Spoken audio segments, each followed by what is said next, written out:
You are up next to walk up and across the stage to grab your high school diploma. Before your name is called, you look around one last time. You are thrilled to finally be out of school. But you look at the faces of your fellow graduates and realize your time with them is almost up. Your name gets called, you shake some hands, grab your diploma, and in a few moments you throw your cap into the air. Afterwards, you get invited to a party. The final night with your classmates. You arrive at the party, and within a couple hours, you notice two girls walk out and leave. They probably needed some fresh air. You immediately forget about them and continue on. The next morning, you awake to the news that those two girls you saw leave and one of their moms have disappeared without a trace, and nobody knows anything. What happens next? Oh, you lie down and you hear a car drive down the street, so you think, oh, that might be her.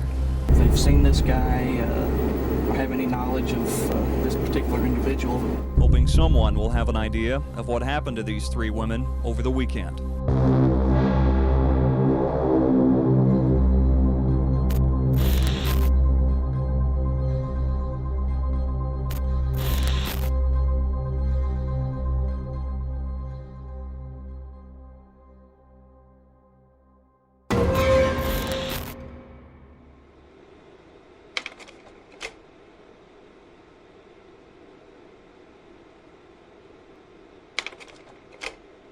Sherrill Williams was born on November 1st, 1944. She spent a lot of her childhood in Seattle. That's where she met her first husband, Brent Streeter, where they had two kids, Bart Streeter, and on March 9th, 1973, Suzie Streeter. Brent constantly brought up getting a divorce, but never did so that Sherrill could collect welfare and afford medical insurance for Suzie. Sherrill divorced him and kicked him out of the house. In 1980, Sherrill moved her and her two kids to Springfield, Missouri.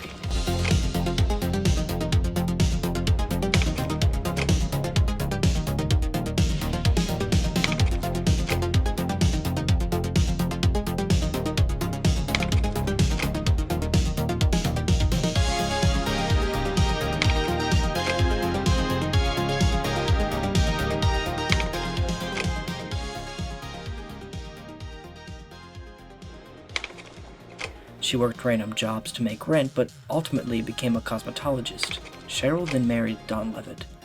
They got a divorce in 1989. Reports suggest it was because Don's failed business created a strain for the family. Suzie attended Kickapoo High School. She struggled throughout, with some thinking she was dyslexic, and also struggled with trying to fit in with everyone else. Before graduation, she was able to pull everything together and be a successful student in her final year, while also working at a movie theater, and she wanted to be a cosmetologist just like her mother. Suzie was someone who was very outgoing, but also a creature of habit. She had to always park in the same spot in her driveway. On April 23rd, 1974, Stacy McCall was born to Janice and Stuart McCall. She was the youngest of three daughters. Janice stated that Stacy was a daddy's girl, and when she was younger, it would take her a few minutes to understand jokes her family would make. She was given a nickname from her mom, Spacey Stacy. She worked as a secretary and receptionist for Springfield Gymnastics. Stacy and Suzie became friends in second grade, and by the time graduation came around, they were closer than ever. June 6th, 1992. It's graduation day for Kickapoo High School at the Hammond Student Center, now known as Missouri State University. Suzie Streeter and Stacy McCall are two graduates who walk across the stage. Suzie's mom, Sherrill Levitt, is also in attendance, alongside Janice and Stuart McCall. Sherrill also just recently bought her dream home in a well-known safe place in Springfield, located on 1717 East Delmar. Although Suzie and Stacy were very close, before graduation they began to grow apart and enter their own crowds. Suzie was the popular girl who dated the bad boy, while Stacy was the model and hung out with the funny crowd. After the graduation, Stacy had photos of her cake taken and even received a white Cocker Spaniel puppy as a gift. Stacy told her mom she would be attending some parties, and later in the night, she would head to Branson, Missouri to the Whitewater Branson Water Park. Stacy's mom, Janice, pleaded with her not to drive there tonight. Janice was afraid of a car accident. Once done, Stacy heads off to meet up with her friend, Janelle Kirby, at her house in Battlefield, Missouri. Meanwhile, Suzie takes photos at home with her friend Nigel Kinney before she ultimately heads to Battlefield. Once they all arrive at Janelle's house, Suzie and Stacy agree to stay the night at Janelle's house. After this, they begin carpooling around to different graduation parties. At 10:30 p.m., Stacy calls her mom and tells her, "Mom, don't worry. We're not going to go to Branson tonight." Her mom responds with, "Phew. Thank you. Thank you." During this time, at the Levitt household, at 11:15 p.m., Levitt is on the phone with a friend while she paints a wardrobe. Elsewhere in the night, the group continue hopping between parties until they arrive at Michelle Elder's party. Around 1:40 a.m., a police officer showed up and shut the party down. After this, Suzie, Stacy, and Janelle head back to Janelle's house. Once back, Janelle's mom lays out a pallet in the living room for the girls to sleep on. Janelle's house was very crowded due to there being a lot of families staying the night. Suzie and Stacy decided it would be better to stay at Suzie's house for comfortability, but also so Suzie can show off her new king-size waterbed. So the two girls tell Janelle that's where they will stay. Suzie and Stacy leave Janelle's house around 2 o'clock a.m. Suzie and Stacy were last seen at 2:15. June 7th, 1992. The house on Delmar Street is quiet. Suzie and Stacy's friends become confused. They were supposed to meet up at Janelle's house, but they weren't there. What worries them most is that they would never cancel without saying anything. Nigel calls the Delmar household, possibly around 8 o'clock a.m., and just gets the answering machine. Please leave a message after the tone. She leaves a message, but no response. Some sources say Janelle called instead of Nigel. Either way, Janelle and her boyfriend Mike Henson arrive at the Delmar house sometime between 9 o'clock a.m. and 12:30 p.m. Once again, some sources say Nigel was there, including Nigel, but other sources don't say anything. Anyway, in front of the house sat 3 cars. One belonged to Suzie, the other Stacy, and the final one, Sherrill's.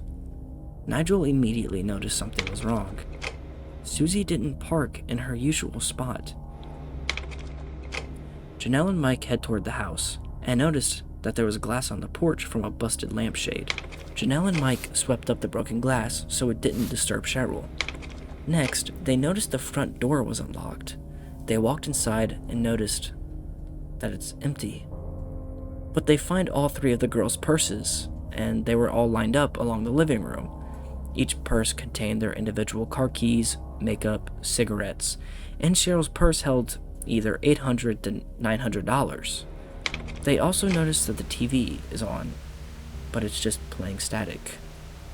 But then a small shadow begins running toward the group. It's Suzie's dog, Cinnamon, a Yorkshire Terrier. The phone rings. Janelle answers the phone and listens to the man on the other end. The man just speaks out a bunch of sexual innuendos. Janelle hangs up, but then the stranger calls back. Janelle answers, and it's the same thing as before, so she hangs up yet again. They leave the house and head over to another friend's house to see if they know anything about Suzie and Stacy. Stacy or Suzie, please call Janice McCall. Please call me. Stacy, this is your mom calling. Please call me at home. Bye. After a while, Stacy's mom called Janelle's house to speak to anyone there. Janelle's sister answered the phone and told her Stacy didn't stay the night there and went to Suzie's instead. Several hours later, Stacy's mom shows up to the Delmar house. She grew concerned over the fact she hasn't received a call from her daughter all day. She walks in and also notices the purses, the TV static, the dog, but also that her daughter's clothes were folded up nicely. Her worry was growing. She hesitated to call the police. She didn't want this to be an emergency and thought all 3 women would just walk back inside at any second. As the clocks ticked on, she cleaned up the house a little bit, even repairing an awkwardly bent window blind. But after so long, Janice called the police on the home phone in the Delmar house. As she waited for the police, she decided to open up the answering machine and found a message from an unknown man saying some lewd comments. Janice then accidentally deleted the message from the unknown man. Before the cops showed up, 10 to 20 worried family members and friends appeared at the Delmar house, anxiously waiting for what happens next. Once the officers arrived, they were immediately met with the fact that the crime scene was corrupted by so many people. Once they started looking around, they were very interested in the phone calls, but the message was gone.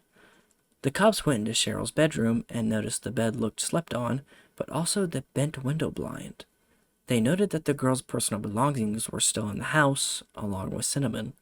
The police didn't suspect a sign of struggle outside of the busted lampshade. Even without all the evidence, the police knew deep down something bad happened inside the house. Springfield Police Sergeant Todd King said, "It's 3 grown women that just disappeared. 1 person? Maybe something you could sit back and go, okay, I can see that. 2 people are difficult to imagine. And 3 is almost unfathomable." The police investigation would begin. 3 missing women. We have things in this house that shouldn't be the way they are, and the determination as to why they're this way has not been made yet. We've not been able to nail down why.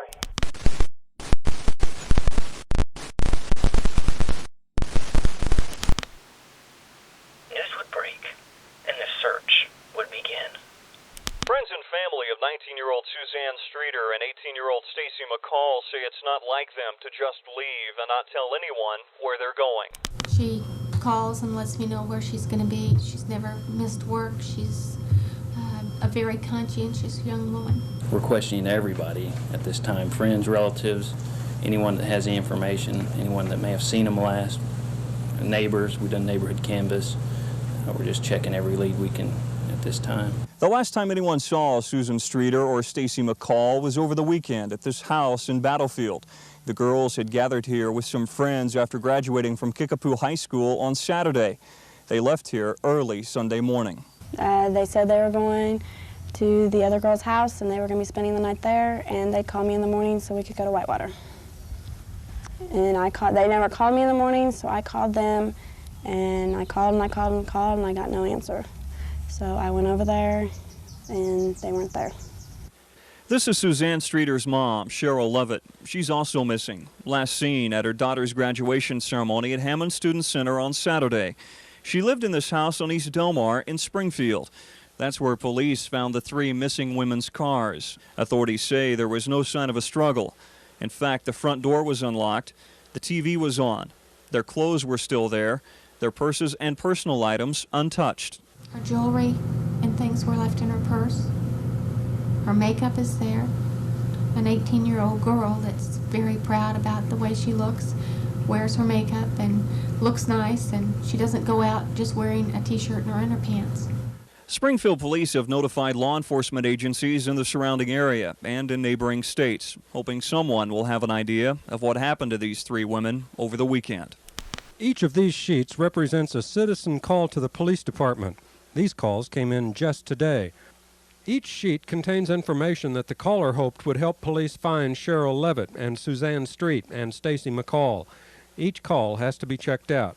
Some take more manpower and more time than others. We had a phone call overnight from a hang-up caller that indicated that the ladies could be found along Pearson Creek.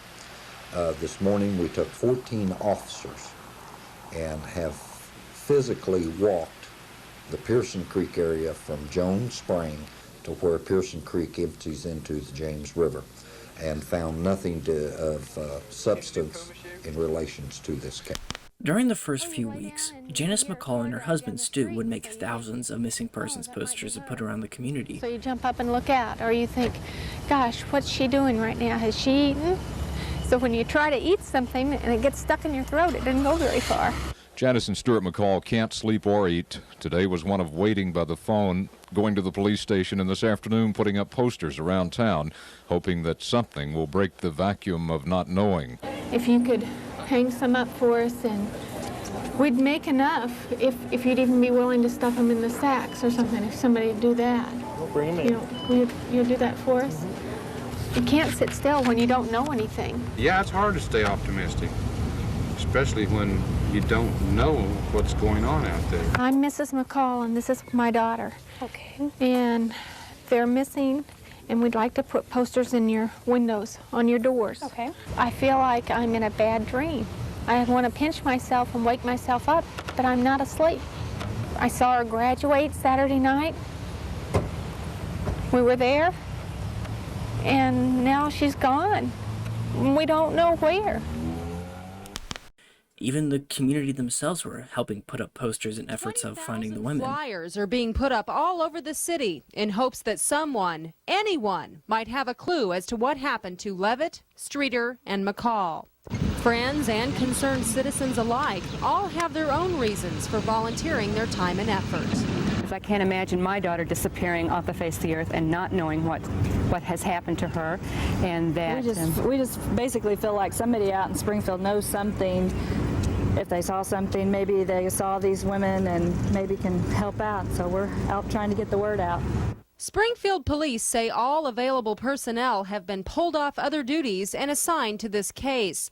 They've followed up on nearly 200 leads so far, but none of them have offered anything concrete.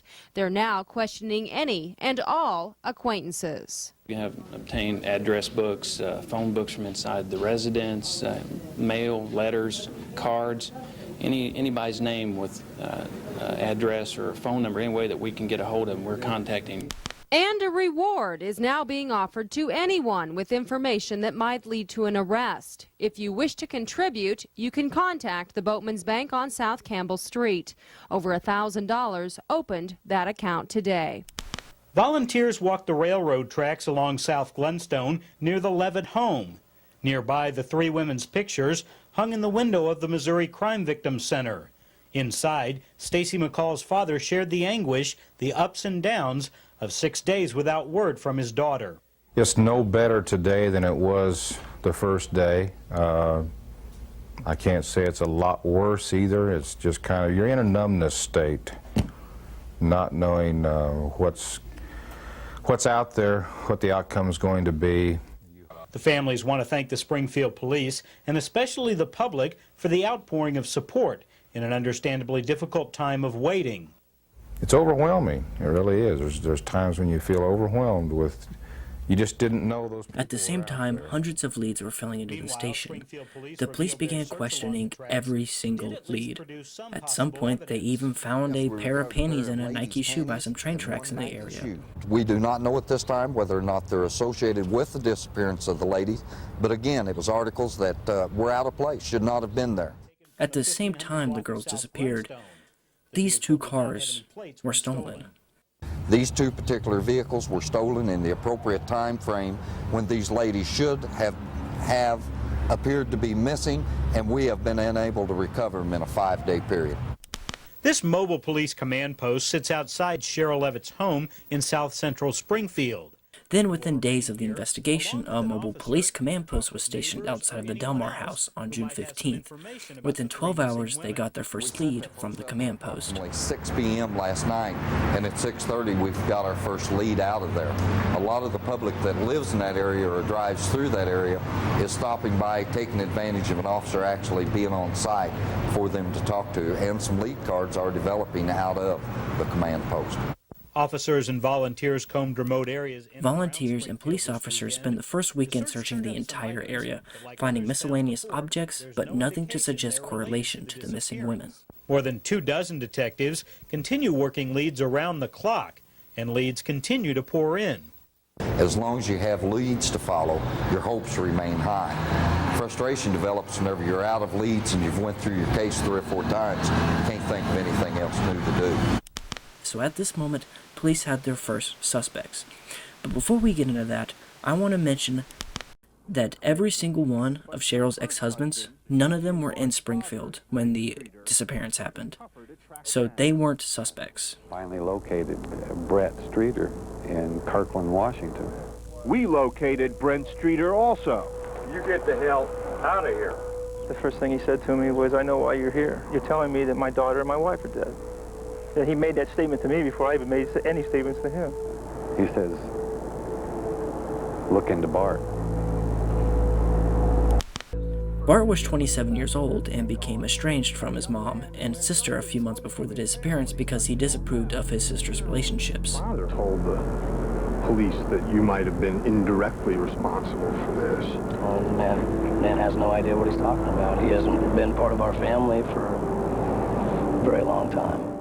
He was interviewed on multiple occasions by police and was also polygraphed. Bart passed the polygraph and continued to be interviewed even though he had an alibi. At the same time, he would drop by the station and ask for any status regarding the case. After a while, he quit his job and moved out of town. So, in terms of Suzie's relationships, a couple of her ex-boyfriends are among the suspect list. First up is Mike Kovacs. Mike and Suzie dated for a couple years. They even partially lived with each other during the summer of 1991. The two were reportedly abusive to each other. They broke up in September of 1991. Suzie even got a 10-day restraining order on the Kovacs because she claimed they were slashing her tires and threatening her over the phone. The police ruled him out of being a suspect since the relationship was in the past and too much time has gone for it to be revenge.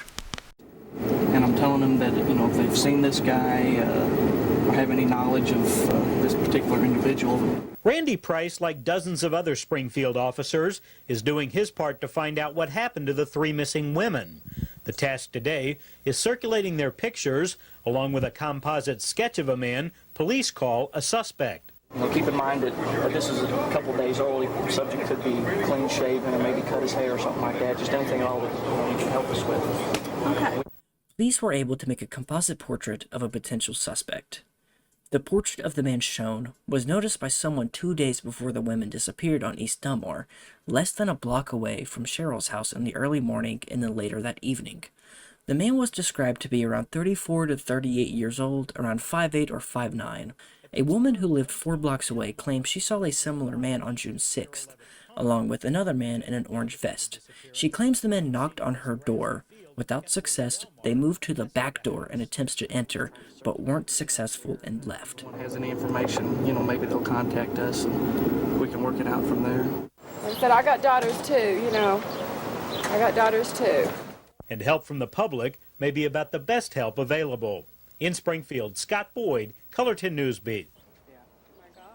Any help you can give us, okay, I'll put these out down there, in Ramey's and places. Police are also trying to track down a brown, older model Dodge van like this one. Police also had reports of an odd brown van the morning of the girl's disappearance. The van was also spotted at a nearby dentist's office on June 3rd and 4th. Later, the van's description would change to be a green or grayish van. Now, this greenish van has its own theories regarding the case. On the morning of June 7th, around 6:30 a.m., a witness claims to have seen Suzie driving a van. The girl looked very distressed as a man from the back seat yelled at her. Other witnesses claim to have seen the van, but nobody remembers the full license plate number. Other witnesses say in the morning of June 7th, they heard girls scream and tires screeching along the road.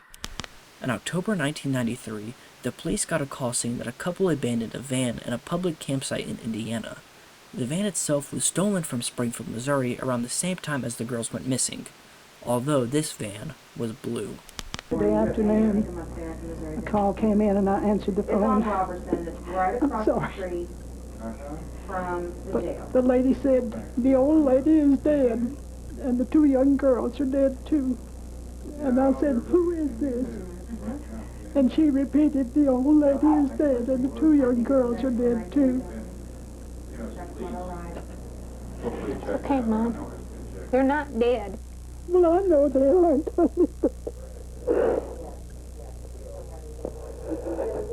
They're not dead. As the leads continue coming in, it's becoming clear that there is a chance of someone knowing anything. Then, on June 19th, a story aired stating Steve Thompson, a worker at a convenience store, saw Sherrill the morning when she disappeared searching for the girls. Stuck her head in. She asked if I had seen 3 girls. And I said, hold on just a second. And I finished taking the money from the customer, and then I walked around the counter to the door, and she asked if I had seen Suzie, a brunette girl, and another blonde girl in the last hour and a half to 2 hours. To me, she wasn't upset. She was maybe hyper. You know, she was in a hurry, obviously. I just assumed as a concerned parent. Thompson thinks Levitt's daughter, Suzie Streeter, was in the store that night a few hours earlier. Suzie and Stacy and another girl that I don't recall ever seeing were in there earlier in the evening.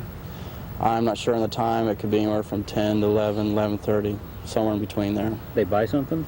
They came in and each bought like gum, candy, and then there's a guy that was with Stacy, and he stuck his head in and said he had forgotten to buy cigarettes, and Suzie then purchased some Marlboro Lights for him.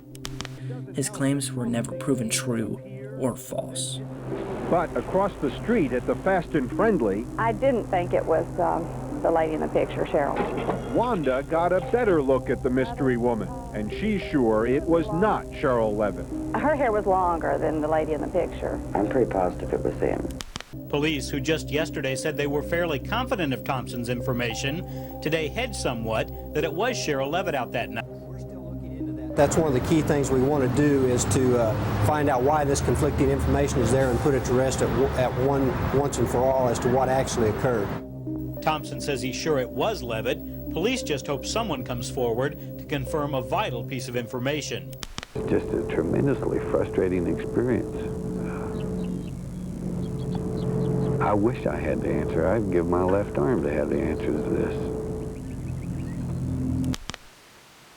In the middle of the night, you wake up with And guess who shows up at a therapy session for friends of the victims? My name's Dusty Reckler, and me and Suzie dated, and Dusty Reckler, a prime suspect. Mike Kovacs wasn't the only boyfriend who was being questioned. There was also Dustin Reckler. Dustin was already known to police for helping 2 other boys, Joseph Riedel and Michael Clay, break into a mausoleum where they damaged 2 coffins to steal $30 worth of gold fillings from the teeth of corpses in February of 1992. All 3 boys were caught and charged with felony institutional vandalism. During the testimony surrounding this incident, Dustin stayed outside while the other 2 were inside doing the damage. The 2 boys stole 2 heads, one of which they burned and the other stole the fillings. Suzie and Dustin had been barely dating by this point, but the police still questioned her about the corpses and provided information to the police that states Dustin was involved. After this, Joseph fled to Illinois while Michael fled to California. It was also confirmed that the 3 boys were in Springfield on June 7th. The police watched over them, but it's unknown if anything happened. Some reports suggest that Suzie was due to give a testimony against the boys sometimes in either June or July of 1992. There was no evidence linking Dustin or the others to the girls' disappearance. Instead, 3 years later, Dustin was sentenced to a 3-year suspended sentence for the grave robbings. He spent 14 days in county jail and served 150 community service hours and paid restitution to the cemetery. I just want to pray to bring them home safe so all their pain will stop. Because it's sad to see your friends hurt. And I just praise God that they come back. I know that if Stacy is dead, that my dad's with her. Are you prepared for that? No. From Springfield to Branson, people would begin to notice billboards posted around the roads in hopes of finding the women. She thought billboards might be yet another way to show concern and hopefully spark someone's memory. The tourists in the area with Branson in the summer, possibly they'll get a mental picture of these women in their minds, take them back home with them, and be on the lookout. With help from 2 local outdoor advertising companies, 20 billboards are going up with the women's pictures. Janice McCall says it's like her daughter looking down at her, except for Stacy's telltale waist-length hair. And I have to realize that it could have been cut by now. It could be dyed another color. But they can't change those smiles of all three of those ladies. There's no way they can change it. I don't know what else I can say. It's super, you know, the outpouring of support that we've had and that we will continue to have, I'm sure, until this thing's resolved. Although it's a big city, I think there's a lot of small town hearts here, and that's fortunate in this case. While the billboards go up, police continue their work at cracking the so far totally unexplained disappearances. In cases like this, the detectives work overtime. Is that sometimes I'm afraid of what I might see. And so do the psychics. I had a vision of wood steps. This time they are working together. I'm going forward into the future where they are now. I'm connecting in with Sherrill. There is the wanting to fight, to take her nails and hit. Upon all the leads, many people were informing the police to look into searching nearby lakes along the city's edge. Members of the Springfield Fire Department dive team have taken the search below the surface, looking in 3 lakes at the city's edge.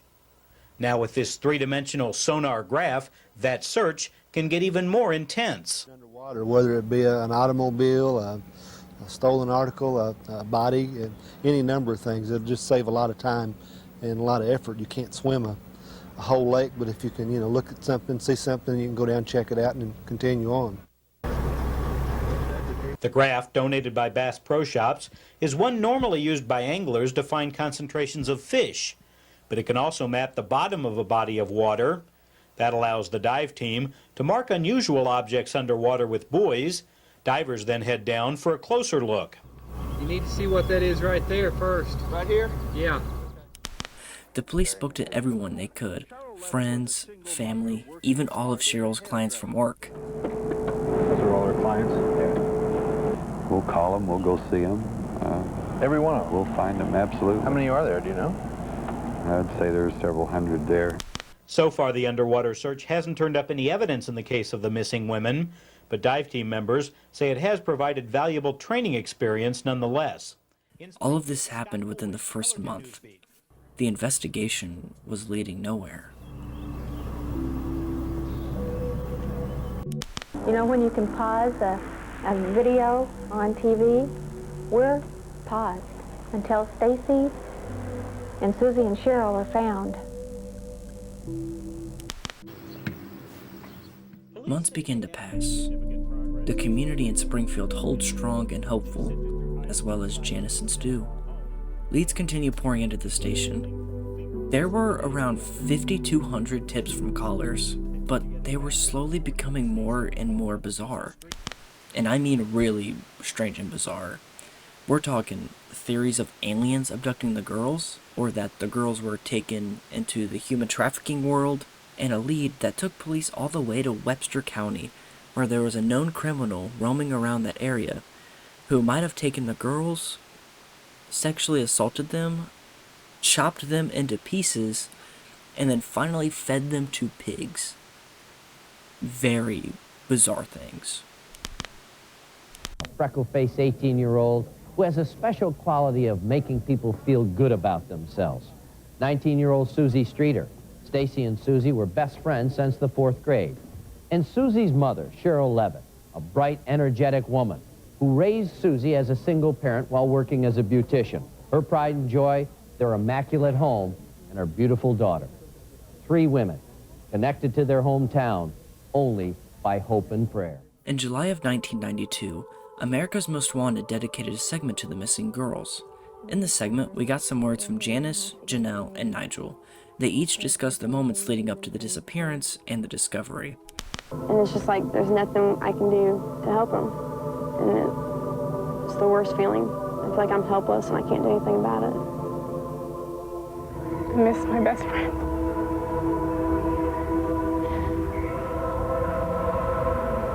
I miss spending time with her.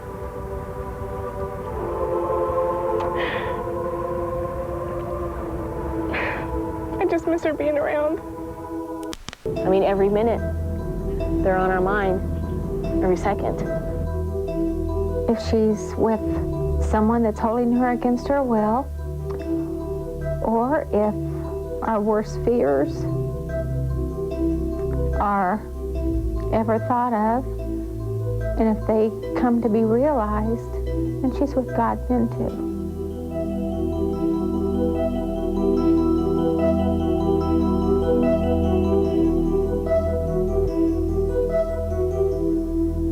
We've been showing you these photos since the women vanished, but police are running out of leads. So please take one more careful look and see if you can help bring these women home. And remember, you can call and remain anonymous. The number's 1-800-CRIME-92. The program managed to get 29 tip calls, but out of those, one stuck out. Happy New Year to you guys, and thanks for the good work. We appreciate it. We're 3 minutes to 1993. The crowd's getting a little excited now. They can see it, they can feel it. This isn't like 1976 when we had 14-degree weather. It's 58 degrees tonight. No wonder they're happy. 1992 has been a year of some unrest, riots, wars, famine, but also a wonderful year of new medical discoveries and a lot of peace in good parts of the country. We'll still get that settled. On New Year's Eve of 1992, a man called the America's Most Wanted hotline number. He claimed he had vital information on the women's disappearance. Before the man could give his information, the switchboard operator tried to transfer the man's call over to the investigators. The man on the other end got scared and hung up the phone.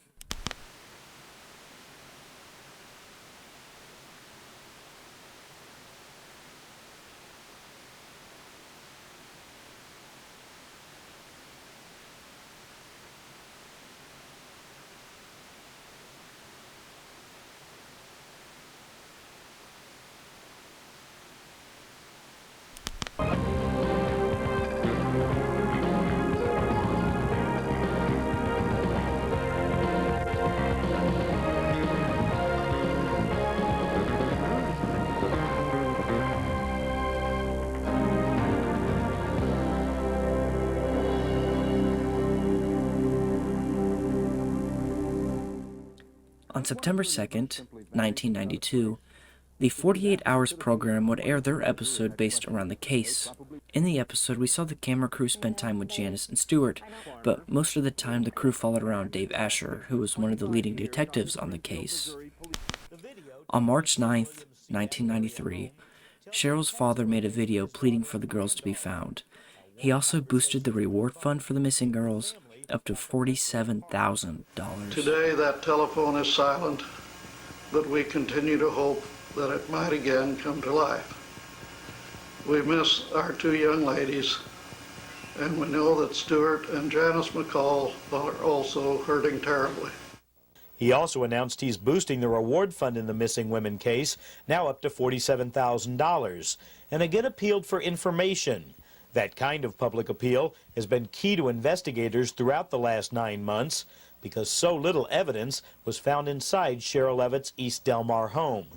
I can't bring that kind of emotion forth because it's really them that's affected the most.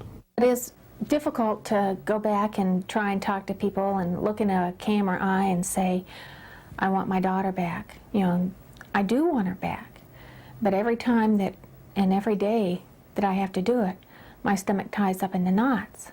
Opening up may have helped produce the most promising lead to date, an anonymous call on New Year's Eve to the show America's Most Wanted. Someone with information police say they never made public, information that may further link a van like this one to the abductions. That one little phone call, without even revealing who they are, can make a big difference.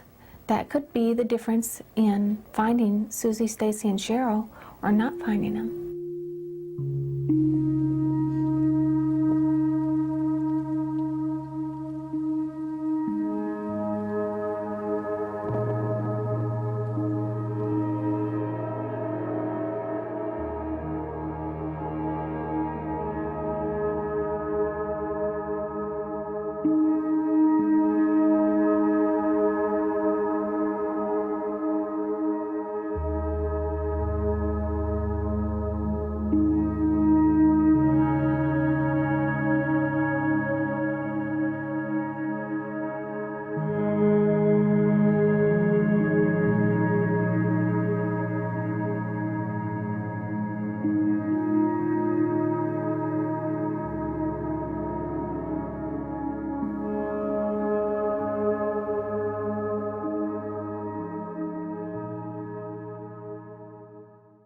The investigation was running cold.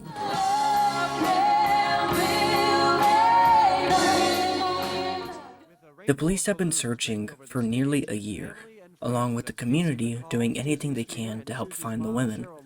Hope is slowly fading away. They came to listen to a concert designed to raise money for the reward fund set up to find the missing women. Well, as you know, this is about the year anniversary since the girls vanished, and we all still love them and we care about them, and we are trying to up the reward fund and reestablish the 1-800 number because we all just want them back so much. With Stuart and Janice McCall and their family in the front row, entertainers from Branson and Springfield performed. We've got a big family, and we know how family is, you know, for anybody. Close-knit family. Yeah, and it's our heart goes out for them, and if we make a difference, we're here to make that difference. Less than 2 weeks from now is graduation. The mood and the atmosphere of the graduating class this year here at Kickapoo is not the same as it was last year. We're doing this for 2 reasons. We want those that are coming back to high school next year, we want them to come back safely. And second of all is to increase the reward money for the missing girls. The concert raised more than the goal of $5,000. That money will be added to the reward of $40,000 for information that leads to the discovery of the women. When I think back on a year ago on the 7th, then I think about the terror of that night. You know, you relive it every time you think about it. The sleepless nights as they were then are not as sleepless as they were, although different times during the day. It's really odd how memories of Stacy here with us crop into your mind at the oddest times during a work day. I fixed fish tonight, you know, and the favorite kind that Stacy likes with the tartar sauce that she likes. And so, you know, I haven't fixed that fish in probably close to a year, just because I didn't want to buy it again. You know, I didn't want to have it here because that was her meal. You know, she liked that. Everything that we do centers around that. We think about her all the time. We believe this case is solvable, and we're not just saying that. But that doesn't mean frustration isn't high over the case which a year later remains without suspects, without even a firm understanding of what exactly took place and why. Detectives collect evidence and follow clues, information in incredibly short supply at the believed crime scene, Sherrill Levitt's South Springfield home. We know that the perpetrator or perpetrators were in Springfield, lived in Springfield, ate in Springfield, drank in Springfield. They left a trail in Springfield. If we can come across these guys, if we can get any indicator of who we may be dealing with, that we could move quite quickly. But as it stands right now, that hasn't happened. More than 30 detectives worked the case full-time at its height last summer. Now that's down to 1, with perhaps 1 new investigator to be assigned.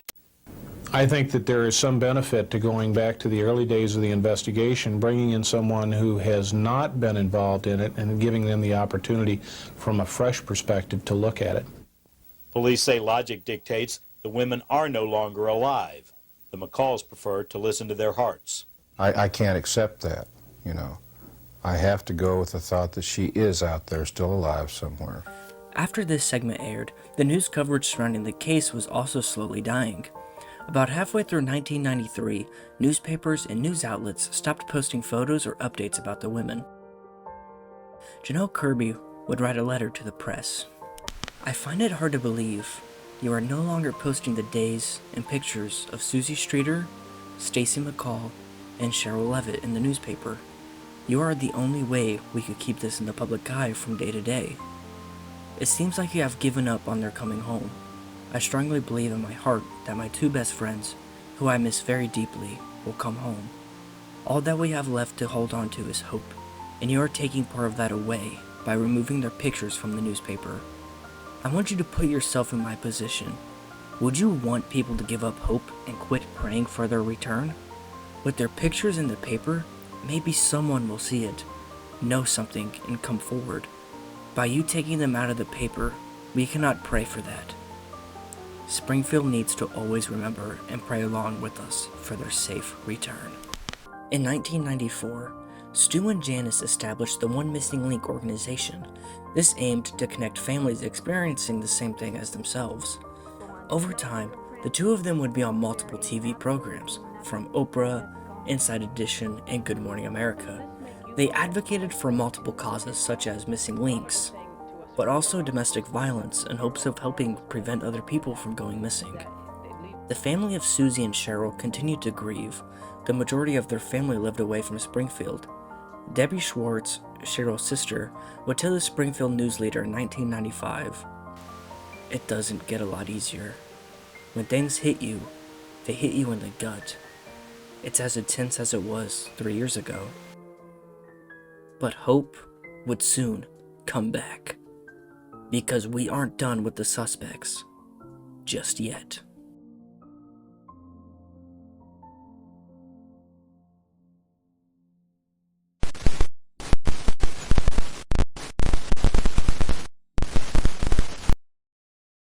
Stephen Garrison was sitting in a jail cell in Toronto Honor Camp in Kansas. He and another inmate managed to escape the prison where he fled to Springfield, Missouri. He attempted to hide at his sister's house, but after a standoff with the police, they managed to get him back into custody. He was stuck in prison until May 15th, 1992. He then got involved with the Galloping Goose Motorcycle Club. This club is well known for being outlaws. In 1993, he was arrested for having a gun and narcotics. After this, he began to talk to the police and told them he overheard someone at a party confess to being involved with the missing women. Also, it was Stephen who gave them the lead of the girls being fed to pigs. The police, though, never released what they found on the farm. The police desperately wanted information and even reduced his bond, but instead, he escaped custody again.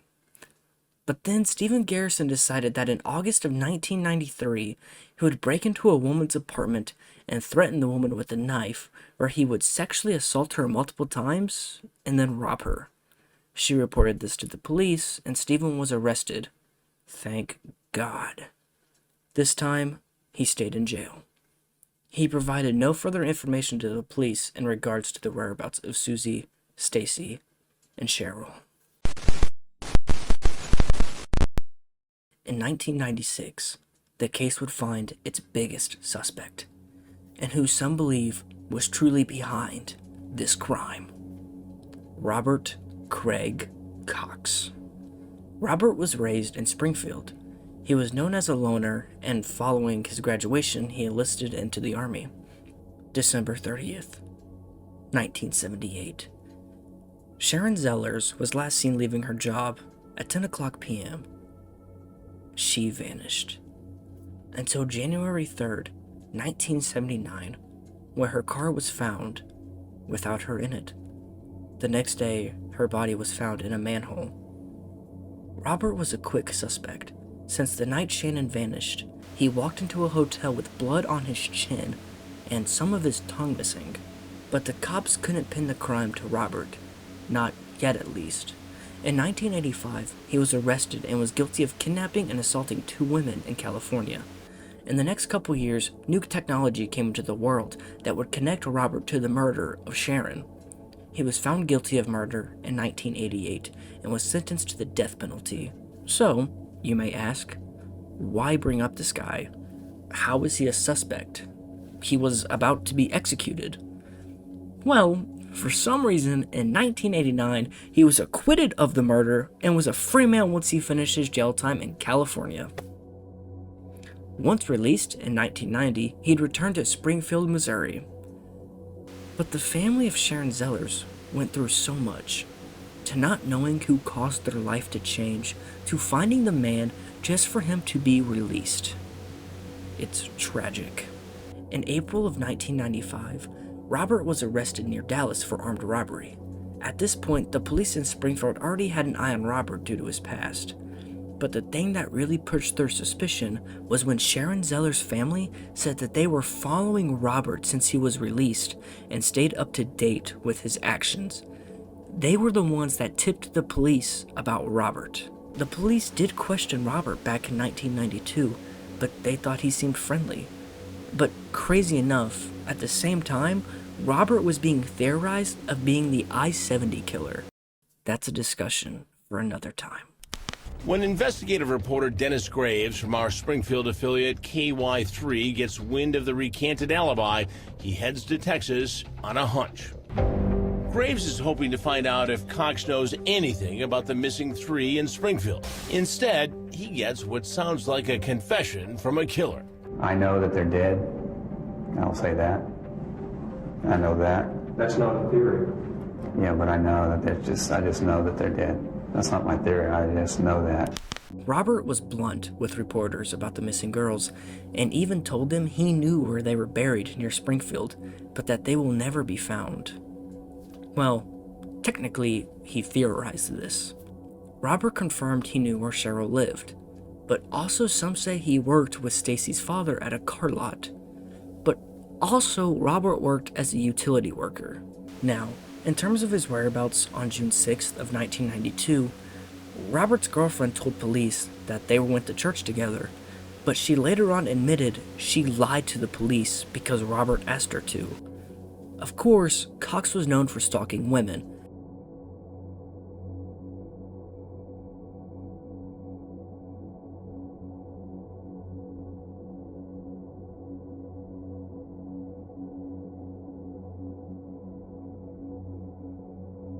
Such as the ones he abducted, but also people believe he stalked Sharon Zellers.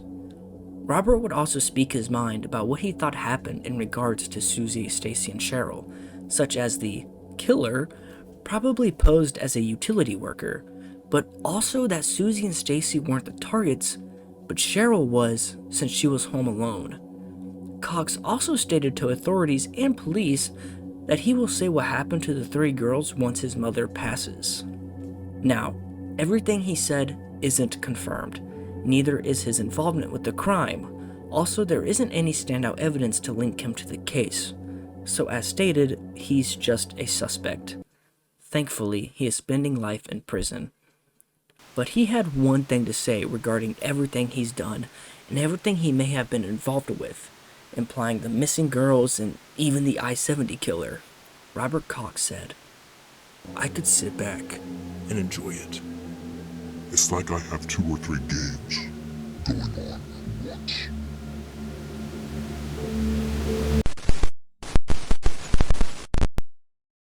September 1993. 15-year-old Jessica Roach was last seen riding her bike around Georgetown, Illinois. The girl's bike was found abandoned on a road. Then, 2 months later, her body would be found by a farmer that showed signs that she was strangled to death and sexually assaulted. The man behind this crime was Larry Hall, who, when he was 12 years old, he would dig graves with his father. He was arrested in December of 1994 when he confessed to killing Jessica, but then later dismissed it. He did this a lot with other crimes. Either way, he was going to be spending life in prison. Larry Hall was also rumored to have a crime spree during the 1980s, where he would stalk young women, abduct them, sexually assault them, and then torture them. He would then proceed to kill the women and do things with their corpses. Anyway, what's this got to do with the case in Springfield? Although there is no direct evidence that is given to pinpoint Larry to the disappearance, his actions in the past make him a suitable suspect. When he was arrested, he reportedly was driving a green van. Also, Larry had a twin brother, Gary, who was active in historical reenactments, and during the weekend of Stacy and Suzie's graduation, there is a battle reenactment in Pleasant Hope. But as stated, Larry is just a suspect. No direct evidence. But remember when I said he would confess to a lot of crimes and later dismiss his claims? Well, at one point, Larry was being questioned for a different murder, and he said he didn't know the person that the police were asking about, but he instead told the authorities, "The Springfield 3. We killed them."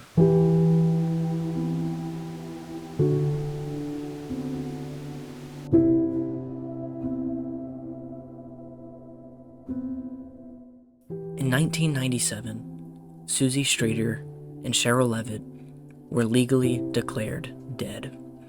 The case file still shows as a missing persons case, but the case itself has frozen.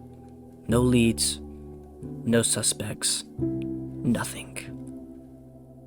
There is no ending.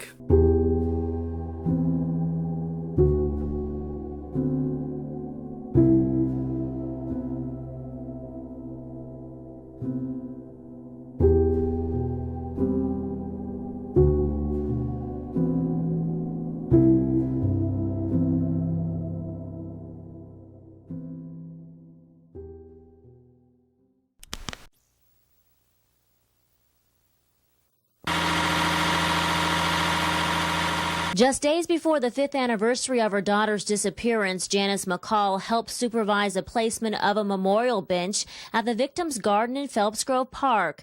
Relatives and friends of Stacy McCall, Suzie Streeter, and Sherrill Levitt will officially dedicate the monument on Saturday. McCall says a black granite marker with the women's birth dates and the date of their disappearance will provide closure for some and healing for all who knew and loved them. I hope that one day soon that we'll still have, an ending, that we'll be able to solve this and we'll be able to have either 3 women back or put them to rest. Until then, this is a temporary place to at least talk and think and reflect. June 6, 1992, Stacy McCall and Suzie Streeter graduated from Kickapoo High School. After celebrating, the girls went to Streeter's home, but sometime overnight vanished along with Streeter's mother, Sherrill Levitt. Since the women's disappearance, Springfield police have received nearly 5,000 leads in the case and still average about 9 a month. Still, police have yet to name a prime suspect, and 5 years after the fact appear to be no closer to solving the mystery. As an open investigation, during the last 5 years, we've looked at many people to actually classify them as a suspect or not as a suspect. I guess that's a matter of semantics. They're working hard on it, and I appreciate it. Like McCall, Cliff Williams, Levitt's uncle, still remains in close contact with investigators. Williams checks with police about once a month for new developments in the case and says the not knowing is still the hardest part. The not knowing is, that's the thing that'll keep you awake at night. I still catch myself wondering what she has on, what she looks like. Has she changed? Is she safe? For now, McCall says she at least knows there's an angel watching over the 3 missing women and the families of so many more victims. In Springfield, Melissa Moon, Cullerton Newsbeat.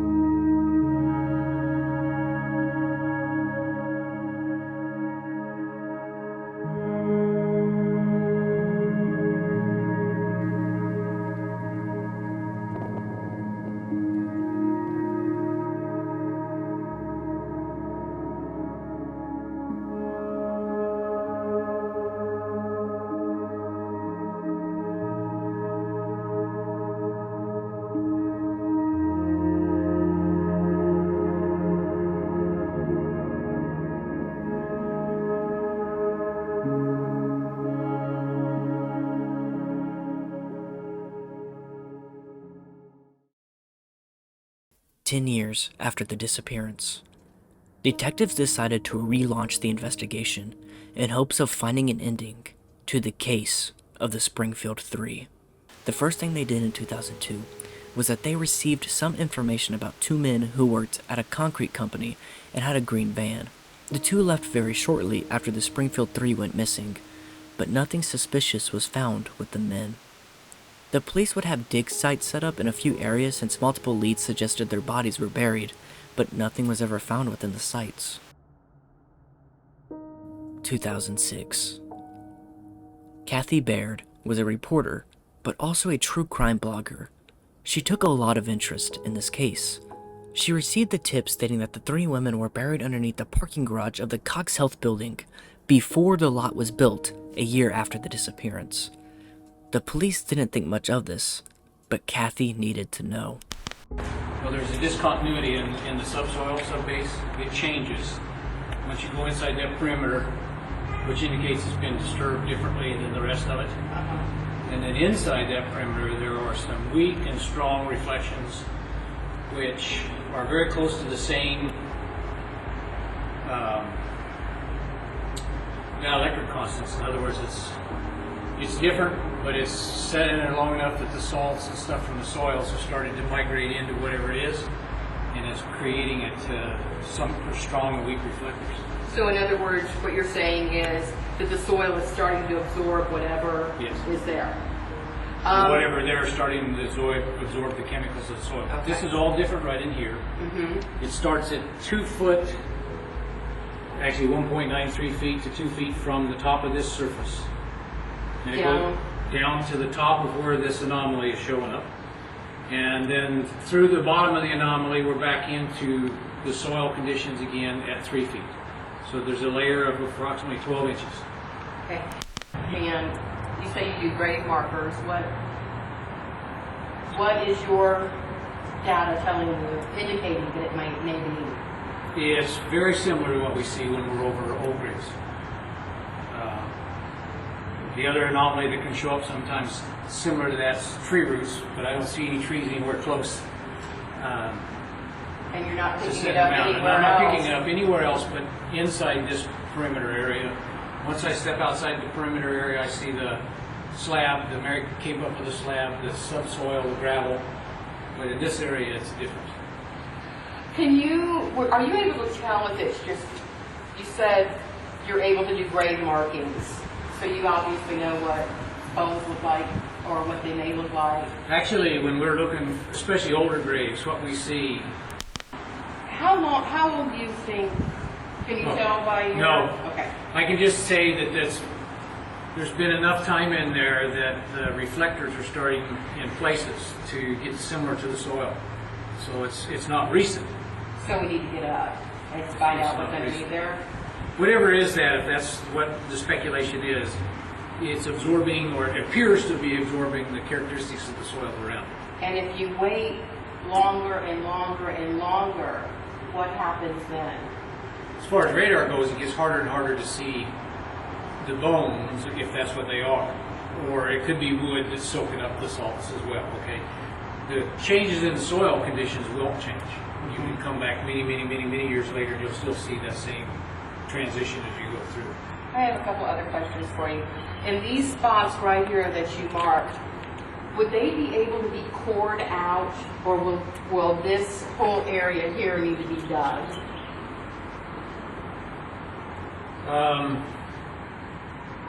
You could do, I think, if it was a fairly large core, you could probably do a 2 foot, 20 inch diameter and get enough area around that you would hit that anomaly that we're seeing. Okay. Are you able to tell how big the things are that are under there that we're looking at, maybe 6 feet, 4 feet?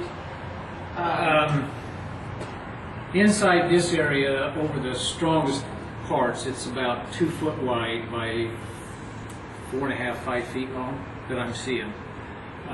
But the soil changes go out further than that, so that area is about 7 feet long, 7 to 7.5. Well, I sure thank you. You don't know how much. You're welcome. Kathy and others would petition for the police to dig up the spot with the 3 anomalies. The police would deny the request and said there wasn't enough evidence to support the claims. The police also believe the bodies would have been found when the parking garage was being built.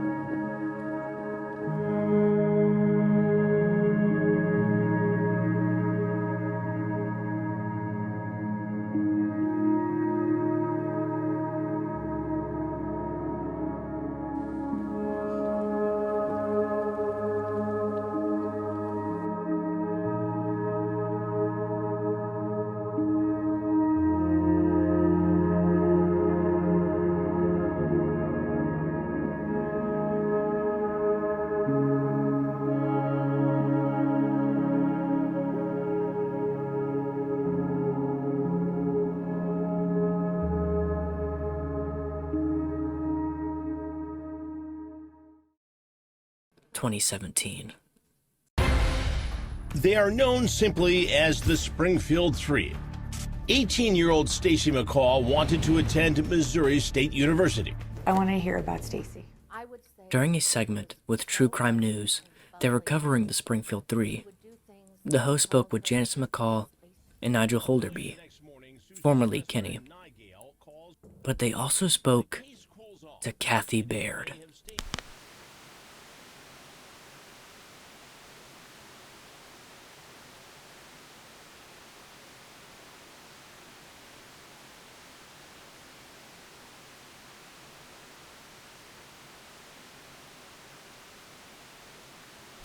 You're on national television, you've got the world at your fingertips. Why won't you share it here? Why are you doing this interview with us? Because their story needs an ending.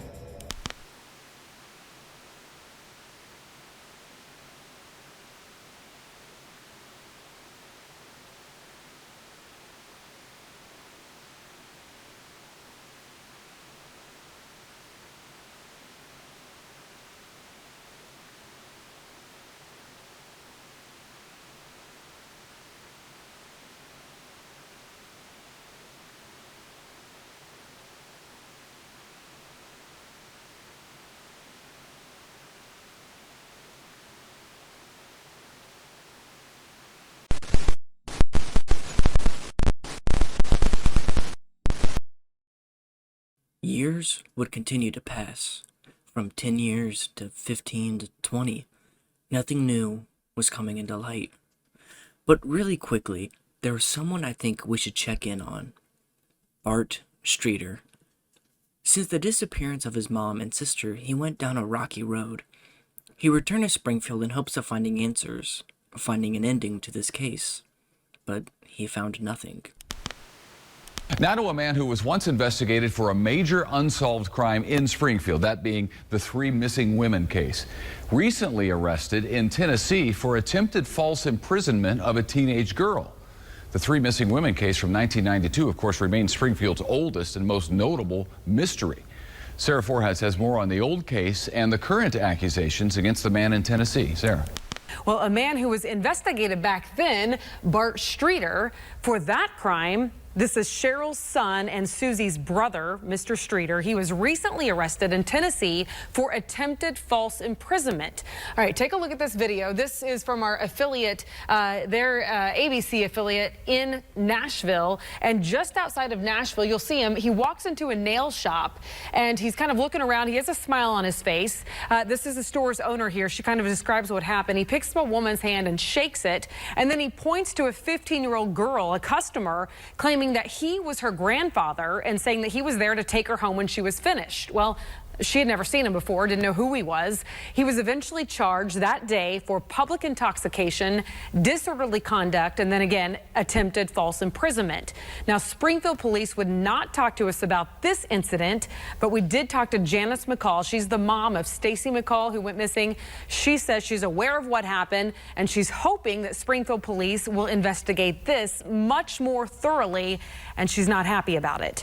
By the way, we've also learned, Ethan, that he already had a first-degree attempted kidnapping charge by force or coercion that happened in the year 2000 in Las Vegas. So eerily similar there, Ethan. Instead, in 2019, he made headlines for being arrested for public intoxication, disorderly conduct, and attempted false imprisonment in Tennessee. Sources say he was trying to pick up his 15-year-old granddaughter at a nail salon, but the girl didn't even know Bart. His family would then prove that Bart was innocent with surveillance footage showing he walked in, shook some hands, and just asked if the girl was a patron.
us on this Tuesday. It's been 30 years since 3 Springfield women went missing. It's our area's highest profile cold cases, one that's attracted a following across the country. Color 10 Sydney Moran is live in Springfield tonight, where a vigil wrapped up a short time ago. Sydney?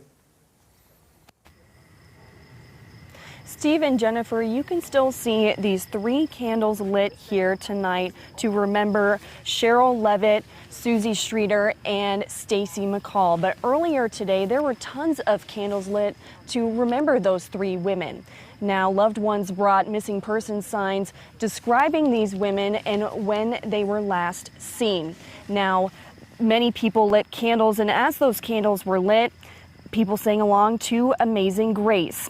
People also sat and listened to family and friends as they remembered these 3 women. Springfield Police Chief Paul Williams also spoke tonight. He says this isn't an anniversary because an anniversary is a celebration. He went on to say this is a night of remembering, not forgetting.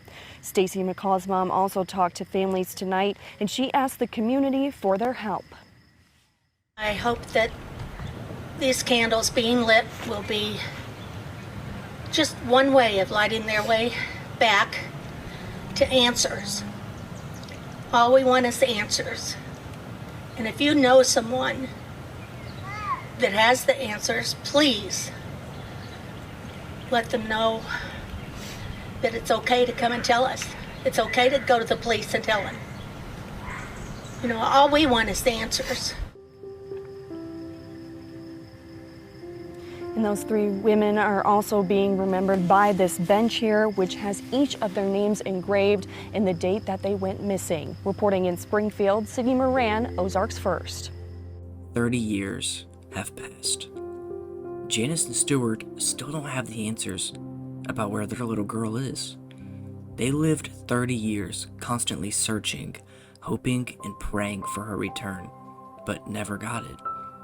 As time continues passing, who knows if they will ever find the answers, or if they will ever get an ending to these events.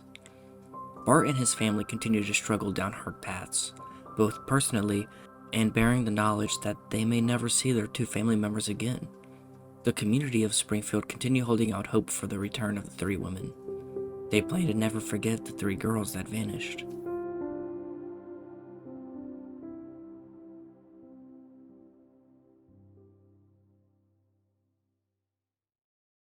On a quick note, there are tons and tons of videos regarding this case. I highly recommend checking some out if you haven't. I'm sure there is so much that I missed in this video that others have said. I also highly recommend reading or listening to the Unsolved discuss this case. Without their transcript, I wouldn't know half of what I know. The link is in the description. This case is horrifying to imagine. For instance, being in the shoes of either of the girls is sickening to picture what happened. I mean, if they never disappeared, Sherrill would have gone to her doctor's appointment the next day, and Suzie and Stacy would have gone to work the following week. But they never did. But being in the perspective of their friends and family is one of the most gut-wrenching things to ever experience. I can't imagine the feeling of just waking up one morning and someone I hold close to is just gone, with no trace, no evidence, nothing. There are so many theories that surround this case, from the importance of the van to the parking garage, and there being a serial killer involved. It doesn't give the family, friends, and the community an ending, just more questions. But the most important question still stands. What the hell happened to the Springfield 3? So remember to always stay safe out there. Lock your doors and lock your windows. And don't be afraid to look over your shoulder every once in a while. We will see you next time.